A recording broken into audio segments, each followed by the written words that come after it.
กันเนาะ We stand and sing together. Possible.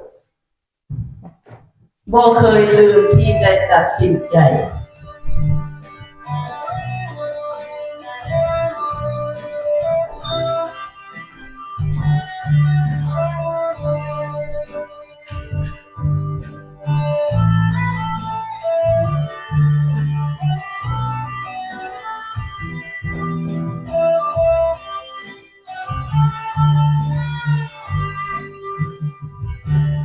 บ่เคยลืมที่ได้ตัดสินใจออกไปพร้อมกำลังหักสายพระเยซูสุขและทุกอย่างได้จะเข้าไปชีวิตได้พบได้เห็นรอยยิ้มและน้ำตาพวกเขาจะอธิษฐานขอพระเยซูสัญญาจะอยู่กับเขาตลอดเวลาน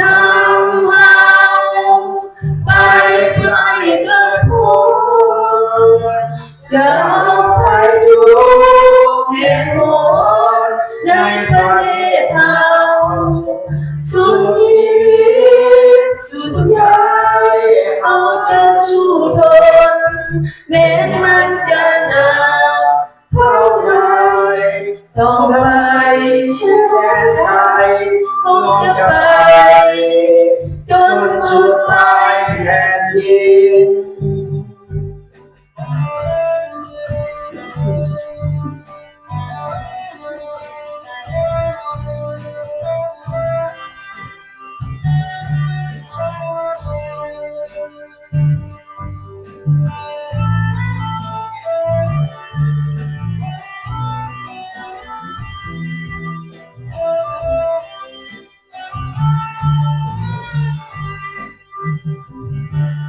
บ่เคยลื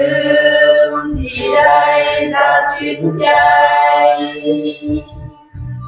ออกไปพร้อมกำลังหักสายพระเยซูสุขและทุกอย่างได้จะเข้าไปชีวิตได้พบได้เห็นรอยยิ้มและน้ำตาพวกเราจะอธิษฐานขอพระเยซูสัญญาจะอยู่กับเขาตลอดเวลานำเขาไปเพื่อให้เกิดผลจะเอาไปทุกแห่งผลในประเทศเราสุดชีวิตสุดใจ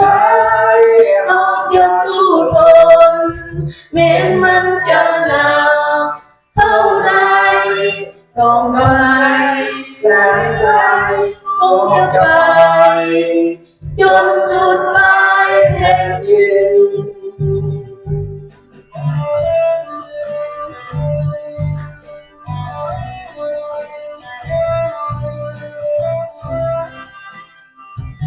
สรรเสริญและขอบคุณพระเจ้าเพลงต่อไปมันคอยฟัง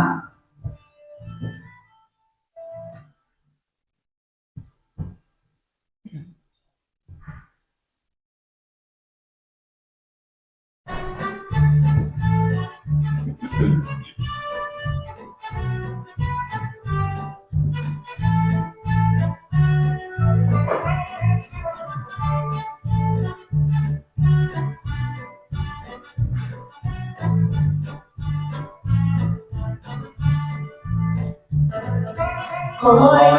ยฟังเขาต้องคอยฟังเขาจะใส่หูฟังเสียงของพระองค์คอยฟังพระองค์กำลังฟังผู้เลี้ยงของข้าก็จำเสียงข้าได้พ เขาเป็นผู้เลี้ยงของใน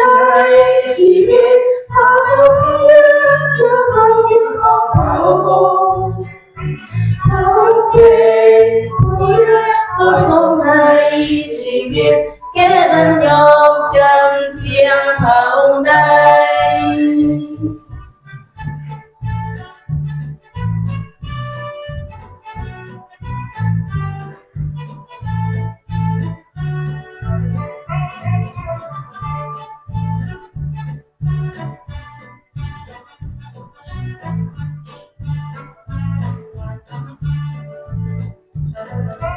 คอยฟังเฮาต้องคอยฟังเฮาจะใส่หูฟังเสียงของพระองค์คอย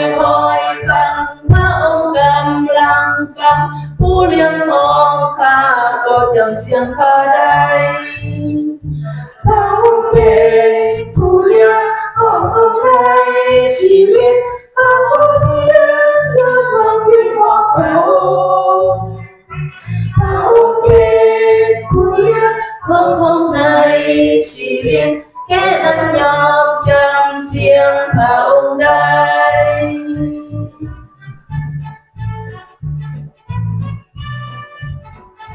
เฮานี่แหละเป็นผู้เลี้ยงที่ดีเฮารู้จักแกะของเฮาและแกะของเฮาก็รู้จักเฮาแกะของเฮาจะฟังเสียงของเฮาแล้วจะร่วมเป็นฝูงเดียวและมีผู้เลี้ยงเพียงผู้เดียวโยฮัน10ข้อ14ข้อ16ขอบคุณพระเจ้าขอพี่น้องยืนขึ้นห้องอธิษฐานเปิดเนาะ Please rise and open prayer. สรรเสริญและขอบพระคุณพระบิดาเจ้าสารวันนี้ Thank you, Father, and praise to you for today. ที่พระองค์ทรงประทานชีวิตลมหายใจให้พวกลูกทุกคน You give us a life and breathe เพื่อนมัสการพระองค์ในวันนี้ to worship you today. ขอพระบิดาเจ้าทรงสถิตอยู่นำพวกลูก May you, Father, be with us. เปิดจิตเปิดใจพวกลูก Open our heart and eyes ให้เข้าใจข้อพระคำอันลึกลับของพระองค์ to understand your words. เพื่อพวกลูกจะนำไปใช้ในชีวิตประจำวันให้ถูกต้องตามน้ำพระทัยของพระองค์ For us to use every day in life. พวกลูกขอสรรเสริญและมอบทุกสิ่งทุกอย่างต่อไปนี้ไว้ในการทรงนำพาในพระนามพระเยซูคริสต์เจ้า We pray together in the name of Jesus Christ. อาเมนขอบเชิญพี่น้องนั่งลงเนาะ Please ก็ไปอ่านพระคัมภีร์ listen. Read Bible reading.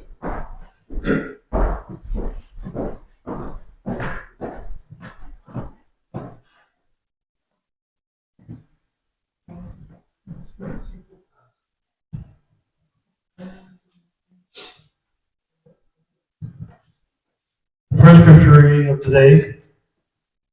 is Luke 24:13 through 16.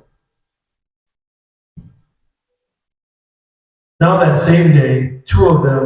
were on their way to the village called Emmaus,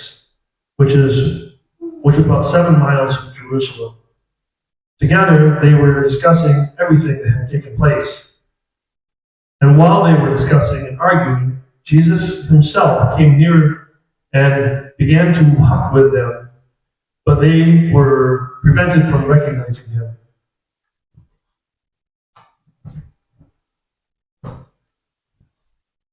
The second scripture reading is Acts 2:36 through 38. Therefore, let the house of Israel know with certainty that God has made Jesus, whom you crucified, both Lord and Messiah. When they heard this, they were pierced to the heart and said to Peter and the rest of the apostles, "Brother, what should we do?" Peter replied, "Repent and be baptized, each of you, and in the name of Jesus Christ, for forgiveness of your sins, and you will receive the Holy Spirit."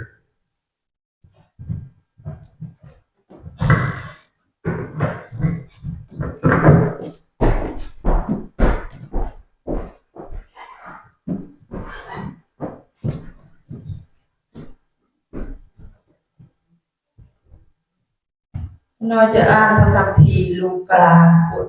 24ข้อ13หาข้อ16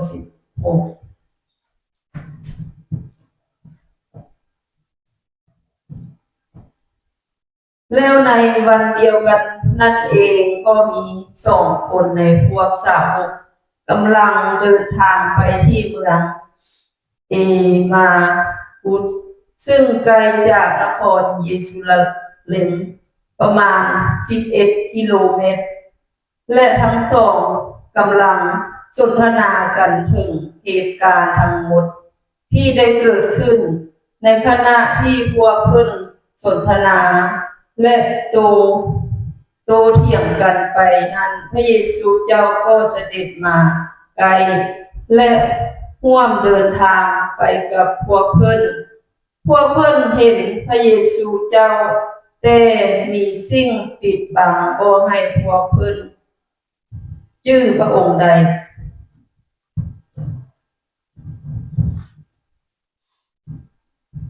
ต่อไปเราจะอ่านกิจการบท2ข้อ36หา38เหตุฉะนั้นประชาชนอิสราเอลทุกคนพวกท่านจำเป็นต้องรู้อย่างคักแน่ว่าพระเยซูเจ้าองค์นี้ผู้ที่พวกท่านได้ต่อขึงไว้ที่ไม้กางเขนนั่นแหละแม่นผู้ที่ถูกตั้งไว้ให้เป็นทั้งพระองค์เจ้าและเป็นพระคริสต์เมื่อประชาชนได้ยินเช่นนี้แล้วต่างก็เจ็บซ้ำกินแหน่งใจหลายที่สุดและเว้าแก้เปโตรกับอัครสาวกคนอื่นๆว่าพี่น้องพวกเขาจะต้องเฮ็ดอย่างใดเปโตรกล่าวแก่พวกเขาว่าแต่ละคนในพวกท่านต้องทิ่มใจก้าวเอาใจใหม่และรับบัพติศมาในนามของพระเยซูคริสต์เจ้าเพื่อว่าบาปกรรมของพวกท่านจะได้รับการอภัยและพวกท่านก็จะได้รับของประทานจากพระเจ้าคือพระวิญญาณบริสุทธิ์เจ้าอาเมนขอเชิญทุกคนยืนขึ้นอธิษฐานถวายสัตย์ Please arise and pray for offering. สรรเสริญและขอบพระคุณพระบิดาเจ้า Praise to the Lord and thank you, God, ที่พระองค์ทรงให้ชีวิตให้ลมหายใจพวกลูก that you give us life and breathe, ที่พระองค์ทรงรักพวกลูกทุกคน that you love all of us, ที่พระองค์ทรงประทานให้พวกลูกมีอยู่มีกิน that you give us food and มี drink, เวียกเหตุงานท to have a job. ำพวกลูกขอบพระคุณพระองค์ We give thanks to you, Father. ที่มีทรัพย์สินมาถวายในครั้งของพระองค์ We treasure to offer to ขอ you. ให้เกิดดอกออกผลในเวียกงานของพระองค์ May treasures abundance of your work. ขอพระบิดาเจ้าทรงอวยพระพรพี่น้องทุกคน May you, Father, bless everyone. ผู้ที่ถวายขอให้ในความรักของพระองค์ตลอดไป And you offer be love with you all the time. พวกลูกสรรเสริญขอบพระคุณทุกสิ่งทุกอย่างในพระนามพระเยซูคริสต์เจ้า We pray to you in the name of Jesus Christ, our Lord. อาเมน Amen. ต่อ Please ไป sit ก็น้อง down. จะเพลงห้องเพลงพิเศษเนาะไฟของพระเจ้า Special song. ไฟขององค์พระเจ้าลอยลงมาพวกเราคิดสะเตียนว่าซึมโศกเศร้ามาพวกเรามาร้องเพลงขอองค์พระเยซูเจ้าประทานไฟลงมาขอองค์พระเยซูเจ้าประทานไปในใจข้าไฟขององค์พระเจ้าลอยลงมาพวกเราคิดสะเตียนว่าซึมโศกเศร้ามาพวกเรามาร้องเพลงขอองค์พระเยซูเจ้าประทานไฟลงมาขอองค์พระเยซูเจ้าประทานไฟ ในใจข้าไฟขององค์พระเจ้าลอยลงมาพวกเราคิดสะเตียนบ่ซึ่งสุขเศร้ามาพวกเราร้องเพลงขอองค์พระเยซูเจ้าประทานไฟลงมาขอองค์พระเยซูเจ้าประทานไฟในใจข้าเอเมนขอบคุณขอเชิญอาจารย์เนาะ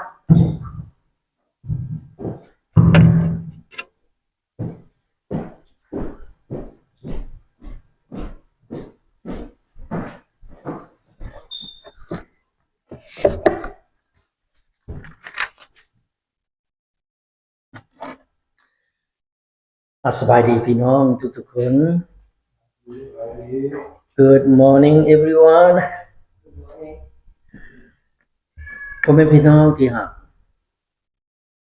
พระคัมภีร์สุภาษิตบทที่3ข้อที่1ได้สอนพวกเรา My beloved The book of Proverbs chapter 3 verse 1 teach to all of usอาจารย์อยากให้พี่น้องตั้งใจฟังเด้อโอเค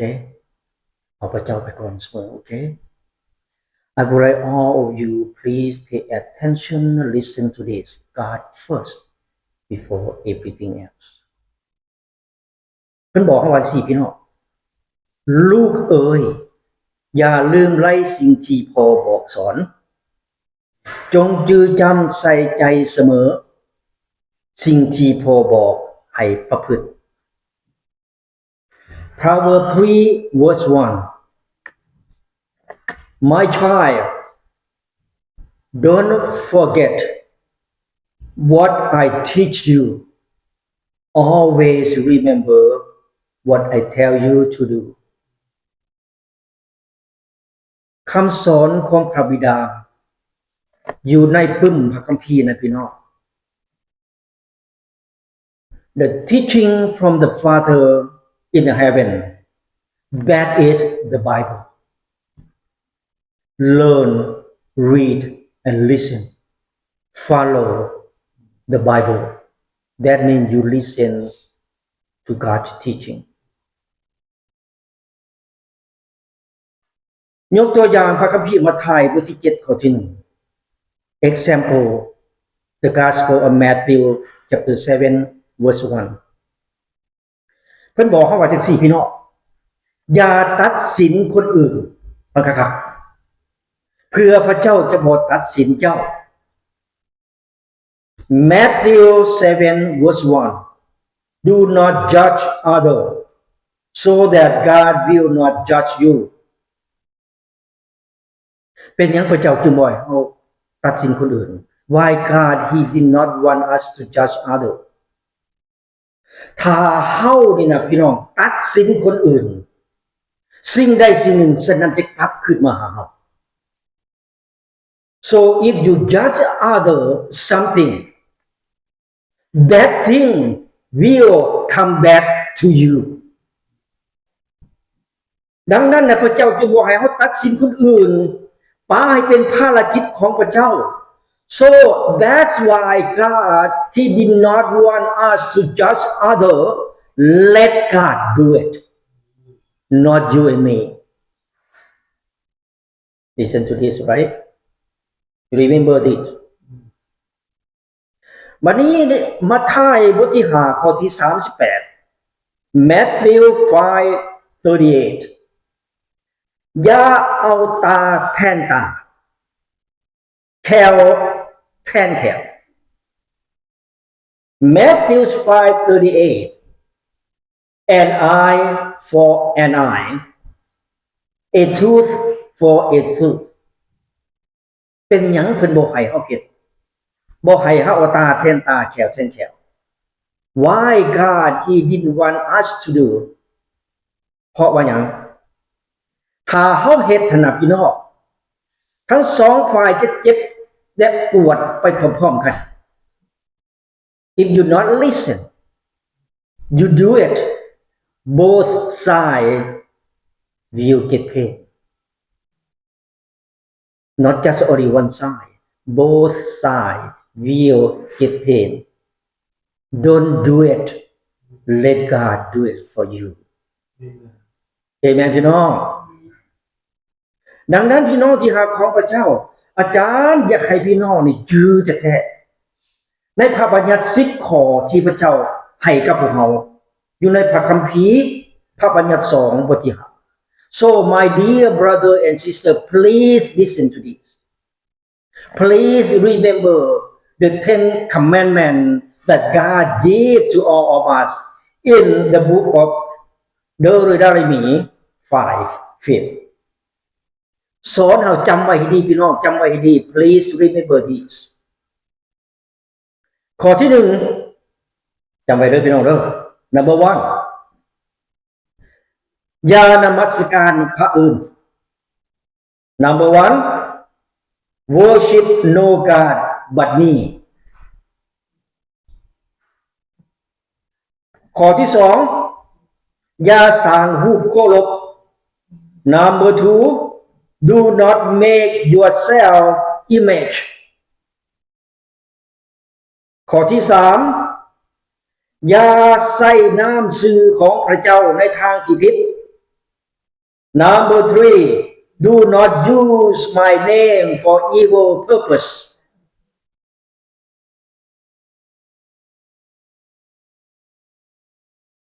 ข้อที่4จงยึดมั่นในวันสะบาโต Number 4 Observe the Sabbath ข้อที่5นับถือพ่อแม่ Number 5 Respect your father and your mother ข้อที่6อย่าฆ่าคน Number 6 Do not commit murder ข้อที่7อย่าลิ้นสู่ผัวเมียคนอื่น Number 7 Do not commit adultery ข้อที่8อย่าลัก Number 8 Do not steal ข้อที่9อย่าใส่ร้ายป้ายสีเพื่อนบ้าน Number 9 Do not accuse everyone falsely Number 10อย่าอยากได้เมียคนอื่นมาเป็นเมียของตน Number 10 Do not desire another man's wife Remember this please ถ้าหากพี่น้องจำได้ขอทั้งหมดนี้พี่น้องจะมีชีวิตยืนยาว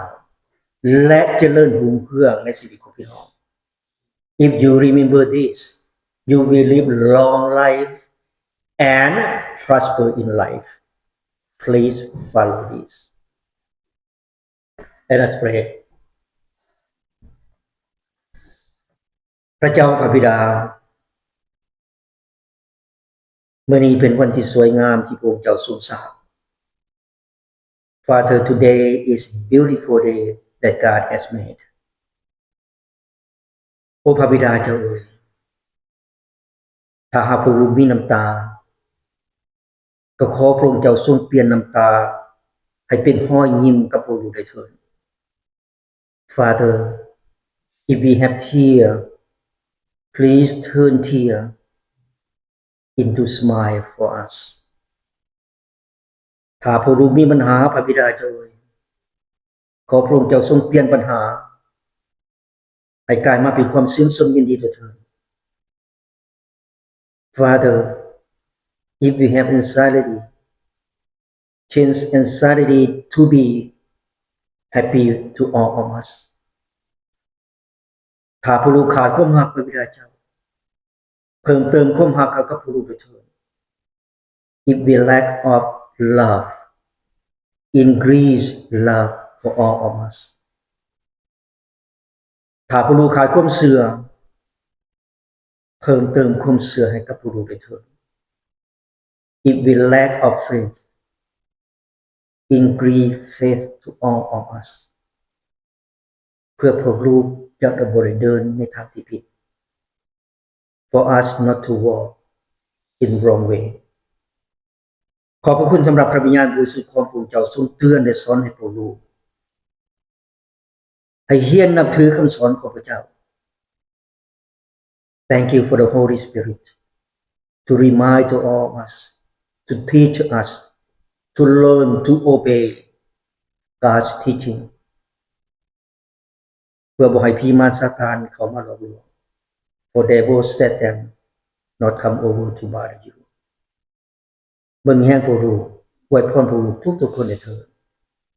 Watch over to all of us and bless us ผู้รู้ร่วมกันภาวนาอธิษฐานมายังพระนาม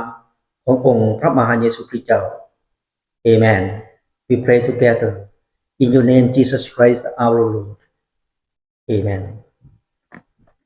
มื้อนี้อาจารย์จะแบ่งปันเกี่ยวกับเรื่องอย่าลืมคำสอนของพระเจ้า Today I will share about do not forget God's teaching Alright Do not forget God's teaching พ่อแม่พี่น้องที่รักอาทิตย์นี้เป็นอาทิตย์ที่3ของอีสเตอร์น้องดานา My beloved this week is third Sunday of Easter ดังนั้นอาจารย์จะเน้นหนักเกี่ยวกับเรื่องการขึ้นพระชนม์ขององค์พระเยซู So I would like to emphasize about the resurrection of Jesus Christ อาจารย์จะเริ่มอยู่ในพระคัมภีร์กิจการบทที่1ข้อที่3 I will begin in the book of Acts chapter 1 verse 3เป็นว่าดังนี้พี่น้องหลังจากความตายขององค์พระองค์แล้วพระองค์ได้ปรากฏแก่พวกเพิ่นหลายเถื่อเป็นเวลา40วันเพื่อพิสูจน์ให้เห็นว่าพระองค์ได้เป็นขึ้นมาจากตายและมีชีวิตอยู่พวกเพิ่นได้เห็นพระองค์และพระองค์ได้สนทนากับพวกเพิ่นถึงราชอาณาจักรของพระเจ้า Acts 1 verse 3 For 40 days after his death he appeared to them many times with the way that proved beyond doubt that he was alive They saw him and he talked with them about the kingdom of God พ่อแม่พี่น้องที่รักหลังจากองค์พระเยซูขึ้นสู่ชีวิตหลังจากความตายพระองค์ได้อยู่กับสาวกของพระองค์เป็นเวลา40วัน40คืน My beloved after Jesus he rose to life after death He was with his disciples for 40 days and 40 nights และพระองค์พบกับประชาชนหลายกว่า500คนในครั้งเดียว And he was more than 500 people in one time เพื่อให้ประชาชนและสาวกของพระองค์ได้รู้ว่าพระองค์ขึ้นมาจากคนตายและยังมีชีวิตอยู่ For his disciples and the people to know about he came back to life after death and he is alive และพระองค์ได้สนทนากับผู้เพิ่นก็ได้เห็นพระองค์เหมือนกัน and the Lord God Jesus talked with them and they saw him พระองค์ได้สอนผู้เพิ่นเกี่ยวกับเรื่องราชอาณาจักรของพระเจ้า Jesus taught them about the kingdom of Godพ่อแม่พี่น้องที่รักพระคัมภีร์ว่าองค์พระเยซูอยู่กับสาวกเป็นเวลา40วัน40คืนหลังจากความตายเลข40มาจากไสพี่น้องอาจารย์จะบอกพี่น้อง So the Bible said Jesus was with his people for 40 days and 40 nights according to the Bible said Where did number 40s come from? I will tell you. Moses ได้ขึ้นไปถึงภูสินายเป็นเวลา40วัน40คืนก่อนที่พระเจ้าจะประทานกฎบัญญัติ10ข้อให้กับเพิ่น Moses he was on Mount Sinai for 40 days and 40 nights before the Lord God gave him the 10 commandments ประชาชนชาวอิสราเอลพี่น้องได้เดินทางเป็นเวลา40ปีจึงไปฮอดไปถึงดินแดนแห่งพันธสัญญาคือดินแดนอิสราเอลปัจจุบัน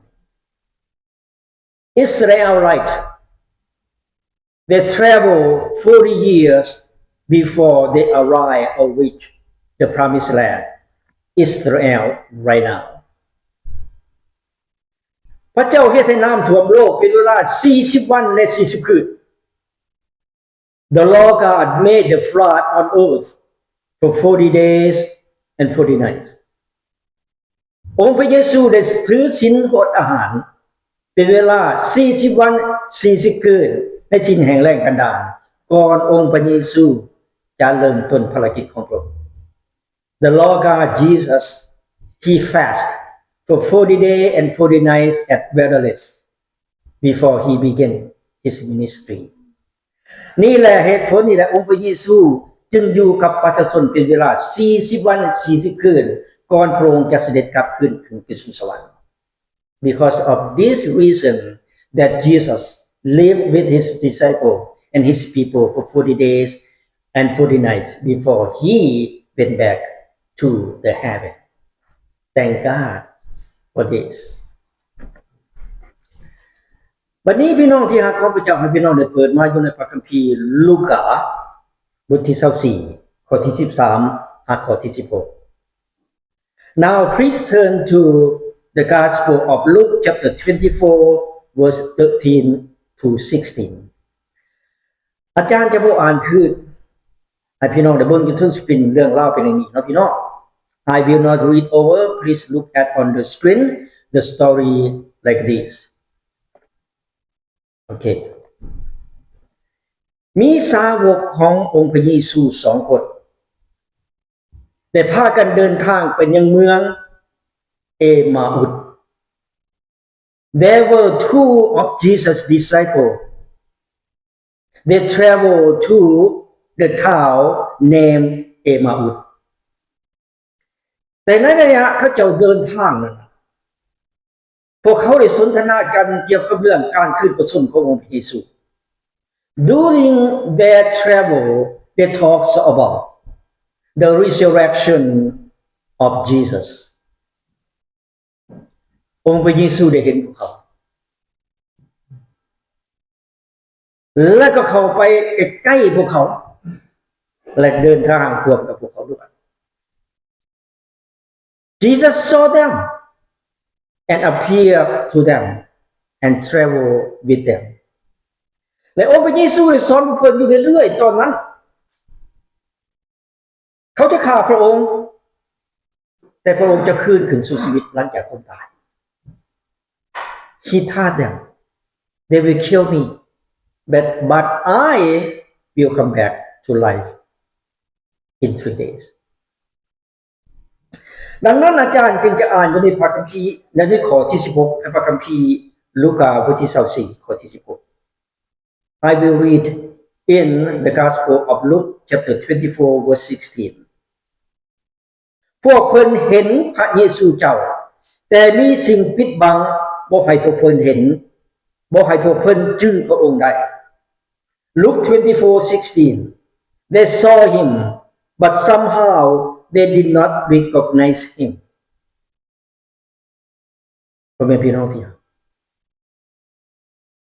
สาวกขององค์พระเยซูอยู่กับองค์พระเยซูหลายปีสมควรแต่พวกเขาบ่สามารถจื้อพระองค์ได้อยู่กินกับพระองค์เดินกับพระองค์จื้อพระองค์บ่ได้จื้อคำสอนของพระองค์บ่ได้ My beloved Jesus' disciples they were with him for many years ate with him drink with him travel with him cannot recognize what Jesus taught them องค์พระเยซูบอกว่าเขาจะตายแต่เขาจะขึ้นมาในมือส่วน3สาวกบ่จื้อเลย I will get killed, but I will come back in life again in 3 days. His disciples, they could not remember this. And his disciples, they did not recognize Jesus at all because they forget the word of God. That means they forget Jesus. ดังนั้นมื้อนี้อาจารย์จึงขอแนะนำพี่น้องทุกๆคนฟังให้ดีพี่น้อง Today I would like to advise to all of you ขอให้พวกเราทุกๆคนจำคำสอนของพระเจ้าไว้ให้ดีให้พวกเราจือพระนามขององค์พระเยซู So many of you please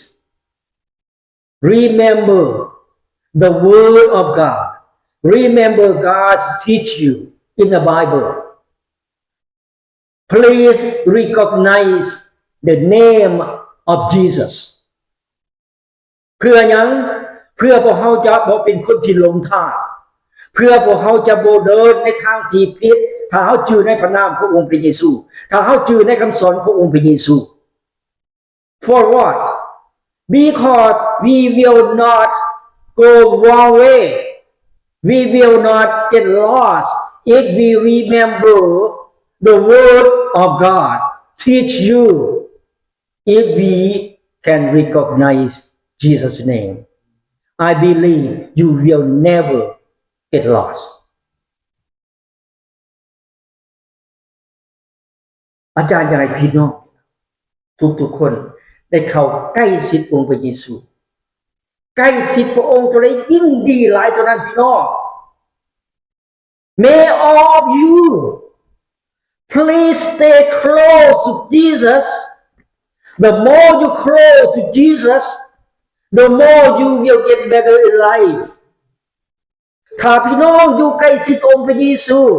พี่น้องจะกลายมาเป็นคนที่ถ่อมตัวรู้จักสิ่งผิดสิรู้จักสิ่งที่ถูก The more you close to Jesus, you will be humble people. You will know what is right and what is wrong. ถ้าพี่น้องอยู่ใกล้ชิดองค์พระเยซูพี่น้องจะเข้มแข็งอยู่ในความเชื่อในความรู้และความเข้าใจในพระคำของพระเจ้า If you stay close to Jesus, you will grow in faith, knowledge, and understanding the word of God and God teaching you. รักษาความสัมพันธ์ของพระเจ้าไว้ดี Keep in touch with God. จงยึดมั่นในความเชื่อ Observe in faith. ให้พระเจ้านำพี่น้องทุกๆบาทก้าวย่างของพี่น้องทุกๆบาทก้าวเดินของพี่น้อง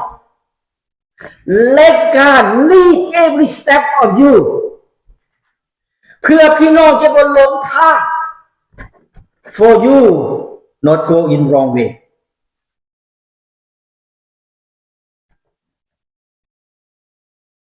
ให้เฮียนฮู้ในการเชื่อฟังคำสอนของพระเจ้า Learn to obey God's teaching. เฮียนให้อภัย Learn to forgive. พระองค์พระเยซูพระองค์ทรงเป็นผู้ให้อภัย Because Jesus, He is forgiver. ถ้าพี่น้องทำผิดต่อพระคำสอนของพระเจ้าให้เปลี่ยนแปลง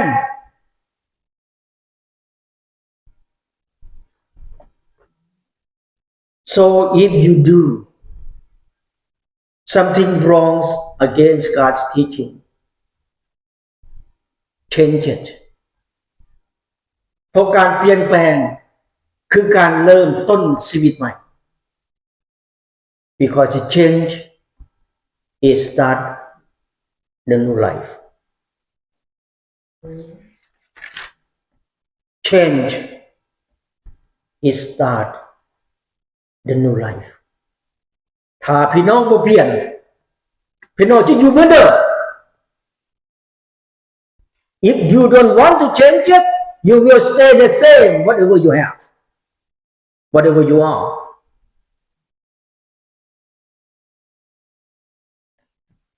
บัดนี้กิจการบทที่2ข้อที่36-38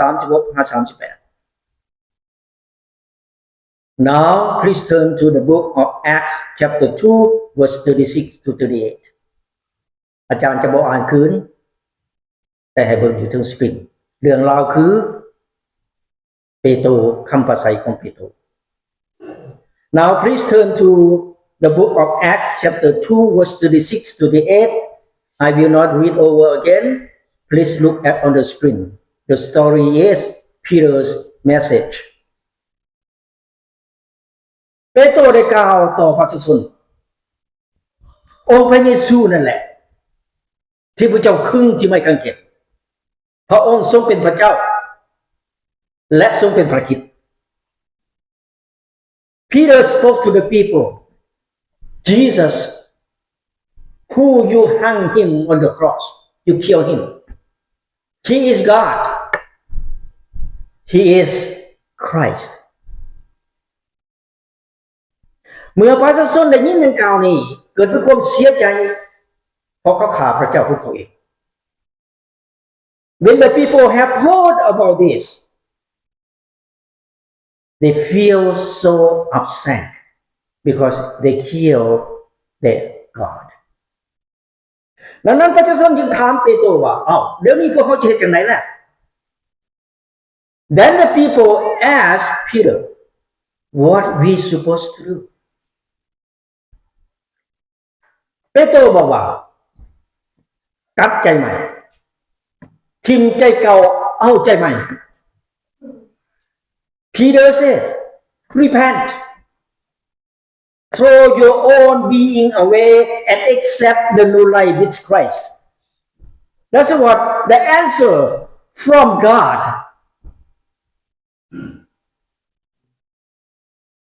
พ่อแม่พี่น้องที่รักของพระเจ้าเป็นอย่างคนอิสราเอลจึงฆ่าองค์พระเยซู Why Israel people kill Jesus, torture Jesus เพราะพวกเขาอยู่ในคุมมืดพวกเขาบ่เห็นพวกเขาทำความบาป because they were in the darkness they did not see they killed Jesus เพราะพวกเขาเชื่อความมารติดตามทางความมารอยู่ because they believe in devil and Satan. They walk with the way of Satan. That's why they killed Jesus. คำถามที่มาถามพวกเขาเดี๋ยวนี้ So the question asks all of you today. เป็นอย่างจึงมีคริสเตียนหลายคนแท้ตกอยู่ในความมืดต่อสู้ในคำสอนของพระเจ้าอยู่ Why still many Christian people live in the darkness right now and do something wrong against God's teaching? Why? เพราะพวกเขายังเดินอยู่ในทางของพิมานซาตานอยู่ Because they still walk in the way of devil. They fight against God. They did not obey God's teaching. They forget about the name of Jesus Christ. They forget God's teaching. But they remember the evil. Tell them to do. That's why it caused happen to Israel, to Christian people right now. They don't want to follow the word of God, but they follow the evil. ดังนั้นคำสอนในมื้อนี้พี่น้องที่หาของพระเจ้าปัญหามันเกิดขึ้นกับคริสเตียนก็เพราะว่าพวกเขาบ่เฮียนในการเชื่อฟังคำสอนของพระเจ้า It happened to many Christian people right now because they did not learn how to obey the God's teaching มื้อนี้อาจารย์ขอให้พี่น้องทุกๆคนเชื่อฟังเฮียนคำสอนของพระเจ้า Today I would like to ask all of you my dear brother and sister please learn to obey God's teaching and follow God's teaching แล้วพี่น้องจะมีปัญหาในชีวิตถ้าพี่น้องทำได้ so you won't have any problem anxiety in your family and in your life Amen พี่น้องโอเคเริ่มแต่มื้อนี้เป็นต้นไปเมื่อพี่น้องได้ยินพระคำในมือแล้วให้เริ่มแต่มื้อนี้เป็นต้นไปให้พี่น้องได้ปฏิบัติตาม so from today may all of you if you have heard the word of God please follow the 10 commandments that God give you today all right โอเคพี่น้องในขอสรุปในมื้อนี้เนาะ conclusion ถ้าพี่น้องทำผิด if you made mistake against God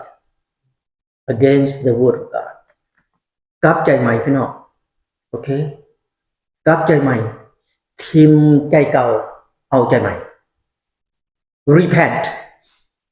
throw your own beings away and accept the new life with Jesus พระเจ้าจะเปิดประตูใหม่ให้กับพี่น้องและพระเจ้าจะให้ความหวังในชีวิตของพี่น้อง God will open the new door for you and God will bring the good hope in your life and also in your family God bless to all of you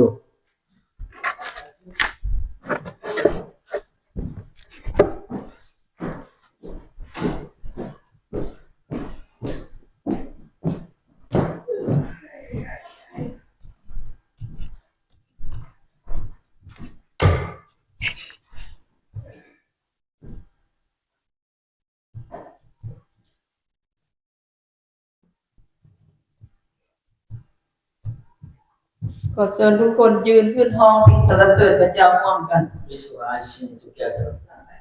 จงอ้อนวอนอธิษฐาน Please pray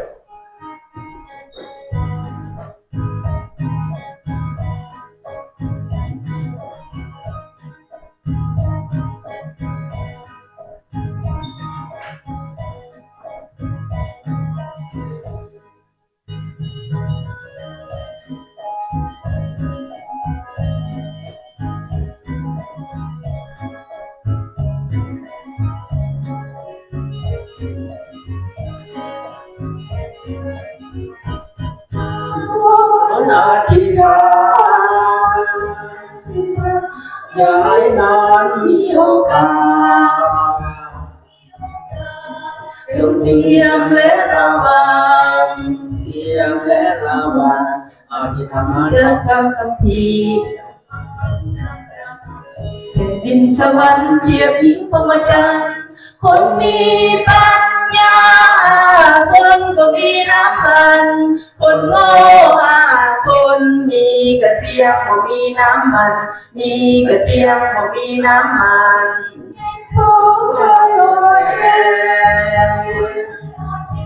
อย่ายอมแพ้การทดลอง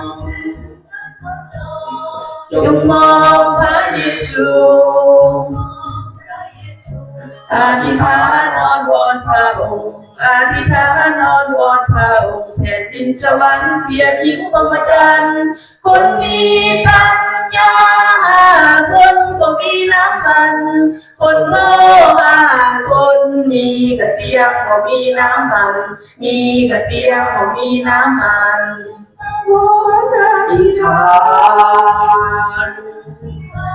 อย่าให้มันมีโอกาส สตาร์ทเป็นตัวสั่นจงเตรียมและระวังเตรียมและระวังอธิษฐานอ้อนวอนพระองค์อธิษฐานอ้อนวอนพระองค์ดินสวรรค์เปรียบหญิงพรหมจรรย์คนมีปัญญาคนก็มีน้ำมันคนโง่คนมีกระเทียมก็มีน้ำมันมีกระเทียมก็มีน้ำมัน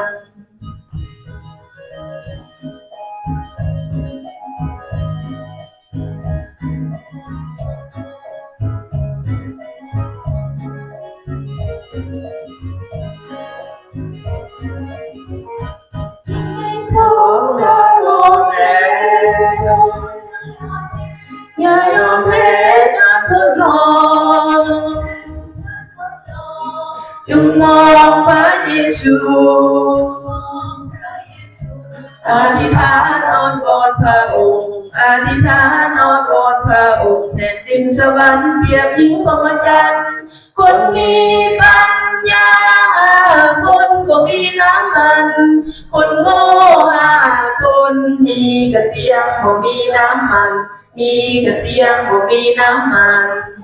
วอนอธิษฐานสถานยึดตัวสันสถานยึดตัวสัน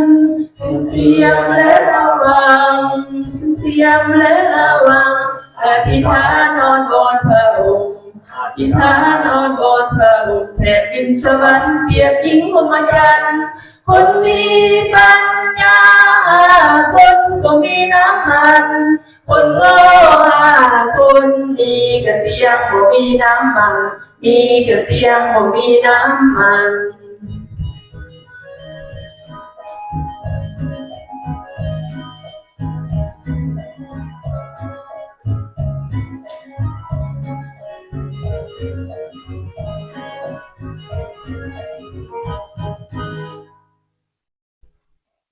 ขอเชิญพี่น้องสงบจิตใจอธิษฐานพร้อมกัน Let's pray together.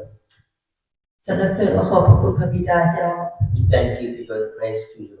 พวกลูกขอบพระคุณพระองค์ในวันนี้ We thank you to you, Father, for today. ขอบพระคุณสำหรับข้อพระคำอันลึกลับของพระองค์เจ้า Thank you for the word today ที่พวกลูกได้ยินได้ฟัง that we have heard. ขอให้ข้อพระคำเหล่านี้จงเป็นหล่อเลี้ยงจิตวิญญาณของพวกลูกทุกคนให้เข้มแข็ง May the word of God give to go inside with our heart for us to strong and เพื่อลูกจะไม่ได้ลงเดินทางผิด for us not to walk in wrong way. เพื่อลูกจะเข้มแข็งต่อสู้กับมารซาตาน If we strong and fight against that one Satan,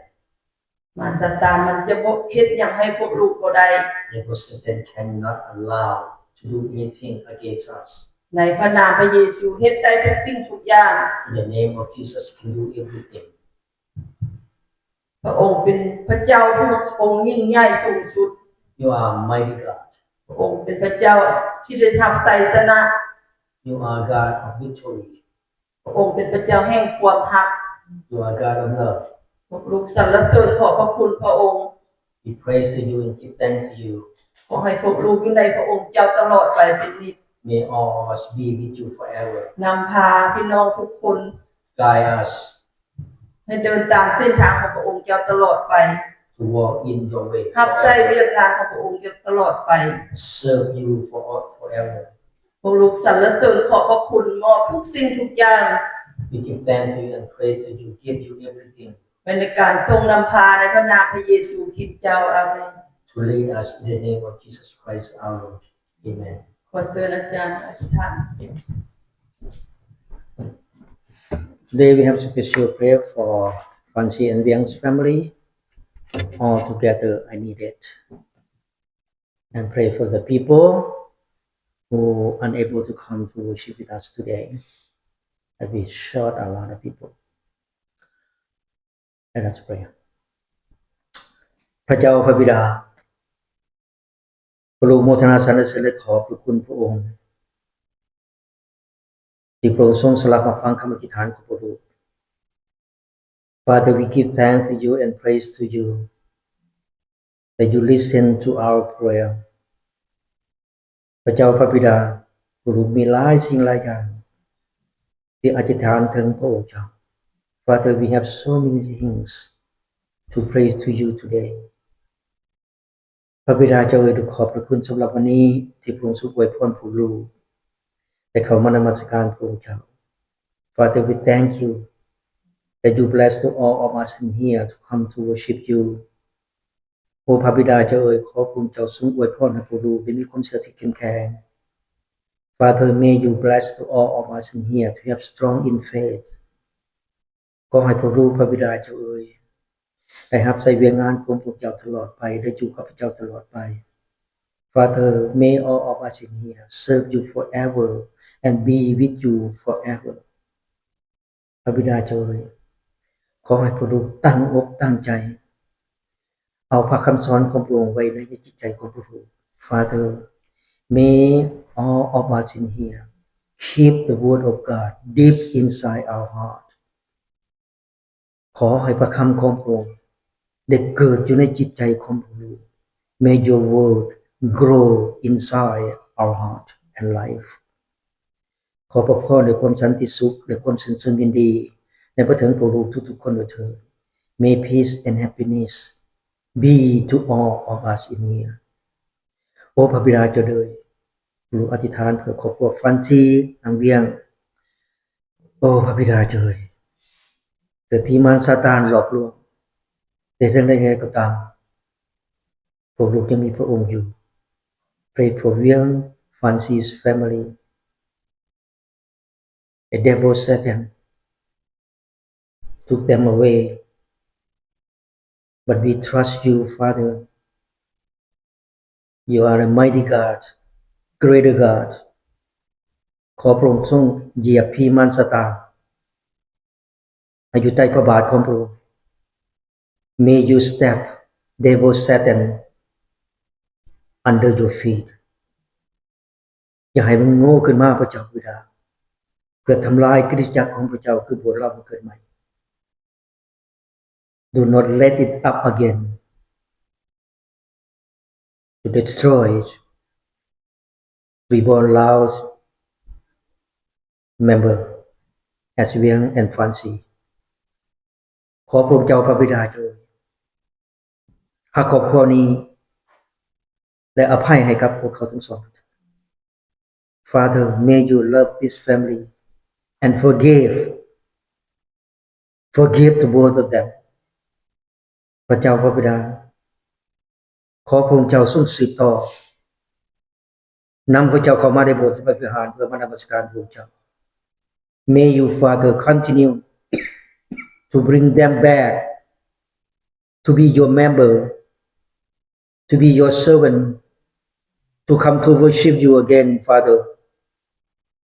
You have more power more than devil Satan You can do anything from your power You can do everything from you Father Throw all evil bring all evil out dry out the evil from Fancy and Wiang's family for them to return again to you Father พระเจ้าพระบิดาอธิษฐานเพื่อพี่น้องข้าพระองค์ผู้ที่ขาดโบสถ์ขาดพระวิหารเจ้า Pray for the people who are unable to come to worship you โอ้พระบิดาเจ้าเอ๋ยขอพระองค์เจ้าพระบิดาเจ้าปลุกพวกเขาให้ตื่นเปิดตาเปิดใจให้พวกเขาได้เห็นวันอาทิตย์คือวันสะบาโต Father open their eyes and heart for them to see to know Sabbath day is worship day for them to come to worship you Father ลูกขอบพระคุณพระองค์ที่พระองค์ทรงเบิ่งแย่ผู้ลูกตลอดมา Thank you Father that you bless to all of us and take care to all of us โอ้พระบิดาเจ้าอธิษฐานเพื่อโลกในปัจจุบันนี้ยุ่งยากสับสนสงคราม Pray for the world right now Oh Father, please keep the world right now in peace. Stop the war, ceasefire, both Lebanon, Hezbollah, Iran, and around the world. Stop the war. You can do it from your power. We give thanks to you and praise to you. In the name of Jesus Christ our Lord. Amen. Bob, could you pray for us?